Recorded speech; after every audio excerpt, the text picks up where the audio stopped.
going to start, and I'll record it now. We're going to use this for the ATP website. Yeah, so you guys, when you do play together at the big tournaments, like we were just talking about, Matwe, you have good results. You've had 2 finals. You got very, very close to the French Open final. How great does it feel to get the first title as a team? Yeah, it feels really good. Of course,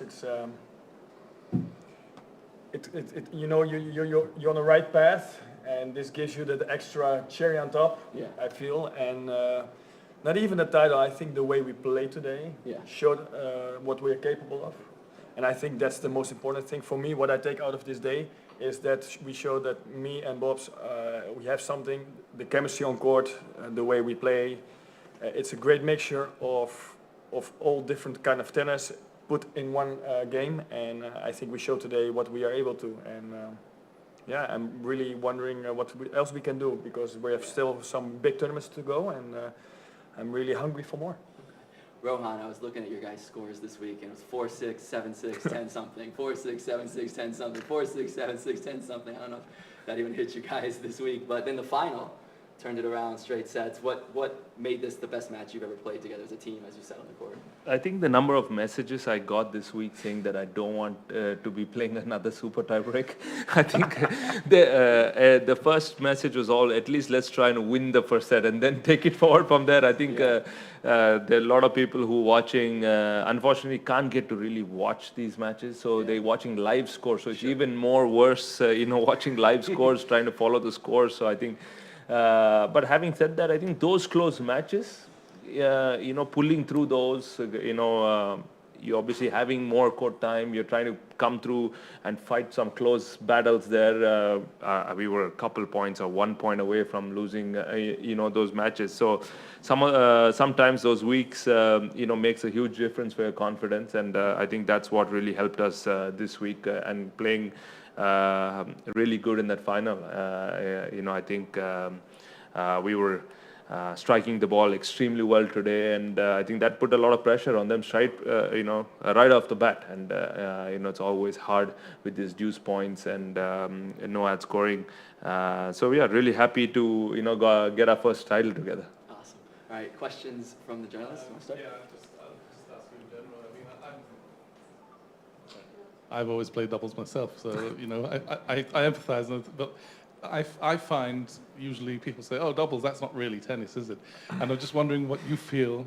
I mean, I certainly enjoy and love watching it, but what you feel about being considered the poor relation in a way, because doubles is always second string. You're on outside courts, don't get many spectators necessarily. And how was it today with a nice crowd? Actually, how did it feel? I think to be honest, it's a catch-22 situation, because the amount of media time doubles could be shown. I think because majority of the recreational players play doubles. They're not really playing best of 3-set singles. They probably play 1-set singles, but also play a lot of doubles. So everybody love playing it. So I think the more it's shown, I think automatically the interest comes. I mean, it's hard.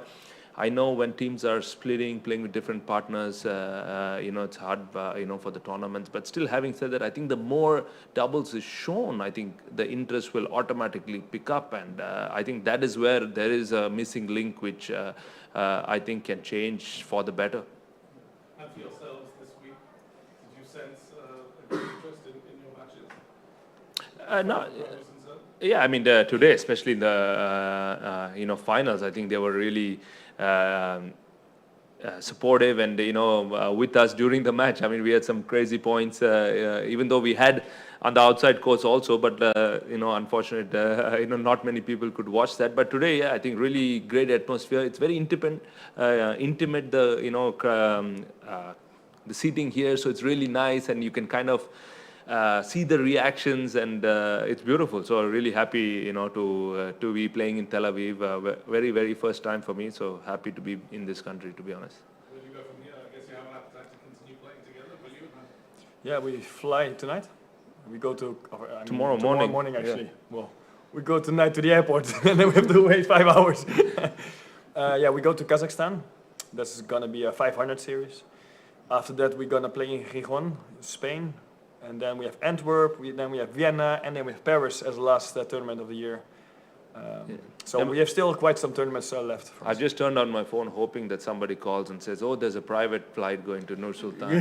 So that'll be great instead of going If 1 anybody a.m. has a private jet, call us. Because We're happy to take it. I think there are a few players ready to go there. Yeah.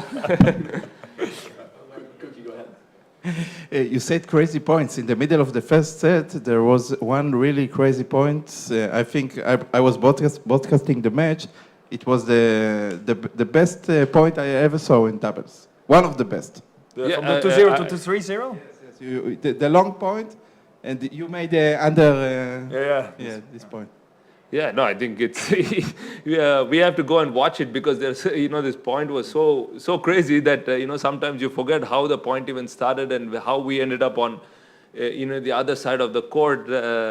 So yeah, that makes doubles so much fun. I mean, it's very quick. Points are really quick. So suddenly when you have such a long point, it really makes it exciting. And I think you saw it firsthand. In that broadcasting studio. I may add one question, Matwe. You Sure. touched on getting your first point in Israel. The crowd Right. loved hearing about that. Would you want to elaborate a little bit? When and where and how and all that? So this was in 2002. I was 17 and I was playing futures. And futures, it was in Ramat HaSharon, it was in Haifa, and it was in Ashkelon. And those futures in those times were so tough. There was 128 list, so you have to win 4 rounds, and then you start the main draw. So you already played pretty much a Grand Slam, and then you have to start the tournament. And I remember I played against a guy who already had 15 times. He played for his first point, and he always lost. So I knew he was tight. So I knew I was tight, but I knew he was more tight. And eventually I won that point, and I was so happy. So I never forget that moment that I win the first point in 2002. So that's the special relation with me for Israel. So, and now coming back many years later, winning ATP title with Bob's here. I mean, better story you cannot write. Very good. Any other questions? You both mentioned Jonathan Erlich. As you said, you won your 22nd title, exactly like Yoni, that he's finished his career.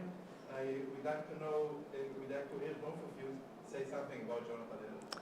No, I think I've known Yoni for 20 plus years, and him coming to India to play challengers back in the day, and I think obviously he broke into the ATP circuit much ahead of me, but always we had a great friendship. I've shared so many dinners with him, so many stories. So it's really nice. Tennis has this great friendship, even though we are from different countries. It's beautiful, the relationship we share. It's lonely on the tennis circuit, so it's nice when you have great friends like that. And I think Yoni has inspired so many players. I think, back then, they had a great crop of players coming out from Israel, from, Harel, Noam, Amir, Andy, Yoni. So, there were a lot of guys. So they were always traveling together as a team. And, so I remember even like in places like Uzbekistan playing futures, challengers, these guys were there. So I have a fantastic bond with Yoni, and to see him have such a beautiful career and finish it off here at home. I mean, not many opportunities. Especially coming from India, I know it's the ATP events are not that often. So for it to be here and for him to, it was unfortunate that he couldn't play. But having said that, I think it's still fabulous that he could finish his career here at home, and really wish him the best for going ahead. Yeah, I mean, he said it. So much respect for Johnny. Of course, I'm not that long in the doubles tour. These guys are a little bit longer. I started in 2015, and before I was only watching television and ATP tour on television, and I always saw Erlich and they were winning so many titles, and I was like, wow, who's that guy? So I was looking up to that. Suddenly in 2015 I started my own career, and then you're meeting him, and I was so nervous. The first practice I played against him with like all these volleys, and I'm like, how did you do this? Like for me it was new. And like he said, he was so helping out. He gave me some tips on the net, he gave me talking, and he was so helpful. And fast forward to now, we're still talking, and we had some good chat before he's supposed to go on the match. I said, man, enjoy this. This is your day. It's all about you. Unfortunately, of course, he didn't play, but to say farewell in your own country, I think this is a dream for everybody who wants to quit. Yeah, so big thanks to him. All right. Thank you, everybody. Thank you to our champions as well. And thank you guys. Appreciate Thank it. you so much. Thank you.